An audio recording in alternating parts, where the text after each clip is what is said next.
প্রিয় দর্শক, কেমন আছেন? আশা করছি ভালো আছেন।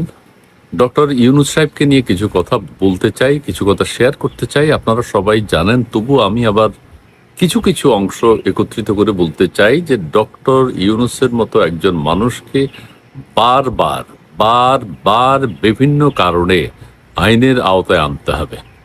ঠিক আছে? কেন বারবার আইন? বিভিন্ন কারণ রয়েছে, আমি বিভিন্ন কারণে যাই না। আমি একটা দিক সম্পর্কে একটা বলি। আচ্ছা, কিছু কারণ বলে দেই। সেটা হচ্ছে এই যে আমের টিকা নিয়ে যে কেলেঙ্কারিটা তিনি করেছেন সেইটা, করিডোর নিয়ে যে কেলেঙ্কারিটা করেছেন সেইটা, বন্দর নিয়ে যে কেলেঙ্কারিটি করেছেন সেইটা, বাংলাদেশে মব ধ্বংসজগৎ যেভাবে চালিয়েছেন, আইন শৃঙ্খলাকে তছনছ করে দিয়েছেন, আইনকে যিনি ধূলিসাৎ করে দিয়েছেন, সেই জন্য তাকে আইনের বিভিন্ন কারণে তাকে আইনের আওতায় আনতে হবে বলে শেষ করা যাবে না। আমি এখন যেটা বলতে চাইবো, একটা একটা মামলা হয়েছে তার বিরুদ্ধে, আবেদন করা হয়েছে যে ডক্টর ইউনূসের গ্রামীণ ব্যাংক অন্যান্য তফসিলি ব্যাংক থেকে কেন বেশি পরিমাণের সুদ নেয়, এবং সেই সুদ নেয় একদম গ্রামের নিরীহ খেটে খাওয়া স্বল্প আয়ের নিম্ন আয়ের সাধারণ মানুষ থেকে। কত বড় জোচ্চুরি একটা দেশে হয়ে যাচ্ছে। কোনো সরকারি ডক্টর ইউনূসের বিরুদ্ধে কোনো ব্যবস্থা নেয়নি। একটা সাধারণ বিষয় যে তফসিলি ব্যাংকগুলো যেখানে ঋণ নেয়, ঋণের সুদ নেয় এত কম, তোমার 20% 30% বেশি কেন? তফসিলি ব্যাংক থেকে ধনিক শ্রেণী, ব্যবসায়ী শ্রেণী, শিল্পপতি শ্রেণীর লোন নেয়, কিন্তু গ্রামীণ ব্যাংক থেকে নেয় একদম গ্রামের সাধারণ মানুষ, অথচ তাদেরকে বেশি পরিমাণে ট্যাক্স দিতে হয়। কি কারণে সুদ দিতে হয়? কেন? কি কারণ? এটা আবেদন করেছে আদালতে। আমি জানি না ভবিষ্যতে কি হবে, কিন্তু এটা তো একটা যৌক্তিক বিষয়। ডক্টর ইউনূসকে এই ব্যাপারে আইনের আওতায় আনতে হবে যে আপনি গ্রামীণ ব্যাংক প্রতিষ্ঠার পর থেকে কি কারণে গ্রামের দেশের এত নিরীহ মানুষ থেকে রক্ত চোষার মতো এইভাবে আপনি সুদ নিয়ে থাকেন। আর সুদ না দিতে পারলে তার তো কি হয় সেটা আপনারা সবাই জানেন। ঘরের টিন থেকে শুরু করে গরু ছাগল পর্যন্ত নিয়ে যায়, মানুষ আত্মহত্যা করে। এই জন্য তাকে আইনের আওতায় আনা উচিত। আরেকটা বিষয় হচ্ছে, তিনি কেন গ্রামীণ ব্যাংকের ভ্যাট ট্যাক্স মওকুফ করলেন 2029 সাল পর্যন্ত?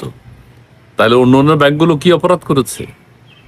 তিনি গ্রামীণ ব্যাংকের সুদ ট্যাক্স মওকুফ করলেন, তার মানে কৃষকদের ঋণ কমিয়ে দেবেন, সুদের হার কমিয়ে দেবেন, কমিয়ে নেবেন তিনি? না তো। কি কারণে গ্রামীণ ব্যাংকের সুদ ভ্যাট ট্যাক্স মওকুফ করা হলো? দায় মুক্তি দিলেন 2029 সাল পর্যন্ত। ডক্টর ইউনূসকে আইনের আওতায় আনতে হবে। আরো আছে, কি কারণে তিনি গ্রামীণ টেলিকমের কি কি যেন মওকুফ করে দিয়েছে? কি কারণে বিশেষ সুবিধা দিয়েছে গ্রামীণ টেলিকমকে, গ্রামীণ ফোনকে বিশেষ সুবিধা দিয়েছে? তাকে আইনের আওতায় আনতে হবে এগুলোর জন্য। ঠিক আছে? আরো আছে কি কারণে তিনি নিজের সুদ ভ্যাট ট্যাক্স মওকুফ করে দিলেন? তাকে আইনের আওতায় আনতে হবে। শেখ হাসিনা আনছিলেন। কি কারণে তিনি তার যত অর্জন আছে, যত প্রতিষ্ঠান আছে, সবকিছুকে বিশেষ সুবিধা দিলেন? ডক্টর ইউনূসকে আইনের আওতায় আনতে হবে। ঠিক আছে? এই অর্থনৈতিক বিষয়গুলো একটু আমাদের দেশে কি এখন ইলন মাস্কের সেই কি যেন তার ওয়াইফাই বা কি সিস্টেম আমাদের দেশে এনেছে, সেটা কি আছে? ইলন মাস্ক থেকে যে এনেছে সেটা কি আছে? কেউ নিচ্ছেন, কেউ ব্যবহার করেন ইলন মাস্কের প্রযুক্তি, ওয়াইফাই? কি কারণে বাংলাদেশে সেটা আনা হলো? দেশের মানুষ কি সেটা চেয়েছে? হামের কথা যদি বলি, ডক্টর ইউনূসকে হামের টিকা নিয়ে যে কেলেঙ্কারি তিনি করেছেন, সেটার জন্য ডক্টর ইউনূসকে আইনের আওতায় আনতে হবে। গ্রামীণ ব্যাংকে বিশেষ সুবিধা কেন? কি কারণে? অন্যান্য ব্যাংকের অপরাধ কি? আপনি সাধারণ মানুষ থেকে সুদ কম নিচ্ছেন না। আরো বহু কেলেঙ্কারি আছে ডক্টর ইউনূসের। সো ডক্টর ইউনূসকে বিভিন্নভাবে বিভিন্ন কারণে তার এই 18 মাস এবং তার গ্রামীণ ব্যাংকের প্রতিষ্ঠার পর থেকে তিনি যত অপরাধ করেছেন, যত লুটপাট করেছেন, যত লুকোচুরি করেছেন, যত ভ্যাট ট্যাক্স ফাঁকি দিয়েছেন, সবকিছুর জন্য ডক্টর ইউনূসকে আইনের আওতায় আনতে হবে, আনা উচিত। কোনোভাবেই তাকে আটকানো যাচ্ছে না। তিনি তার ভ্যাট ট্যাক্স, একটা দেশের ভ্যাট ট্যাক্স মওকুফ করার জন্য, আমি যদি ভ্যাট দিতে হয় আমি তো দেব, আমি তো দিচ্ছি, আপনি দিচ্ছেন, অমুকে দিচ্ছে, তমুকে দিচ্ছে। এই ভ্যাট ট্যাক্স মওকুফের জন্য কি আমরা আমেরিকার প্রেসিডেন্টকে দিয়ে প্রধানমন্ত্রীকে ফোন করাবো? কোনো কোম্পানি কি তা করায়? যাদের ভ্যাট ট্যাক্স অনেক বেশি, তারা কি অন্য কোনো দেশে? ডক্টর ইউনূস সেটা করেছেন। আমেরিকার প্রেসিডেন্ট, রানিং প্রেসিডেন্ট, সাবেক প্রেসিডেন্ট সবাইকে দিয়ে শেখ হাসিনা সরকারকে ফোন করিয়েছেন যে ইউনুসের ভ্যাট ট্যাক্স মকুব করে দেন। কি অন্যায় কথা! আপনার ভ্যাট ট্যাক্স মকুব করতে অন্য দেশের প্রেসিডেন্ট কেন ফোন করবে? শেখ হাসিনার যাই হোক, শেখ হাসিনা সেটা মানেননি। এটা আপনারা জানেন যে বারাক ওবামা ফোন করেছে, ওই যে ডোনাল্ড ট্রাম্পের আগের প্রেসিডেন্ট তিনি ফোন করেছেন। এটা তো হয় না, এটা হয় না। বসুন্ধরা গ্রুপকে তাদের ভ্যাট ট্যাক্স মকুবের জন্য রাশিয়ার প্রেসিডেন্টকে দিয়ে ফোন করাচ্ছেন না, করাবে না, করানো উচিত নয়। আপনার যা ভ্যাট ট্যাক্স এসছে আপনি দিবেন, কিন্তু ইউনুস সাহেব সেই দৃষ্টান্ত স্থাপন করেছে, সেই অপরাধমূলক কাজ ডক্টর ইউনুস করেছে।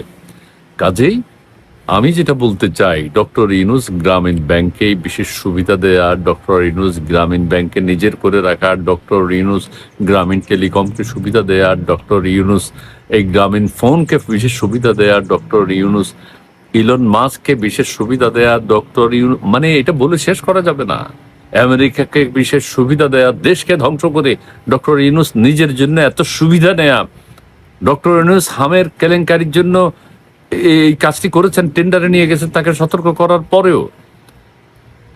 কাজেই সবকিছু মিলে ডক্টর ইউনূস সাহেবকে বিভিন্ন কারণে বিভিন্নভাবে দেশের সাধারণ মানুষ, একদম খেটে খাওয়া মানুষও ডক্টর ইউনূসের বিরুদ্ধে মামলা করতে পারে। ডক্টর ইউনূসের বিরুদ্ধে মামলা হওয়া উচিত। এটাও কোন চাপ, দেশে আহামরি কিছু হচ্ছে না ডক্টর ইউনূসের বিরুদ্ধে। যাই হোক, বিষয়টি আপনারা ভাববেন এবং আপনারা ভাবছেন, কিন্তু কেউ কোনো উদ্যোগ নিচ্ছে না, ব্যবস্থা নিচ্ছে না। না নেওয়া পর্যন্ত আমার, আপনার, আমাদের সবার দায়িত্ব এই জিনিসগুলো বলে যাওয়া এবং চিহ্নিত করা। জি, ভালো থাকবেন, ধন্যবাদ।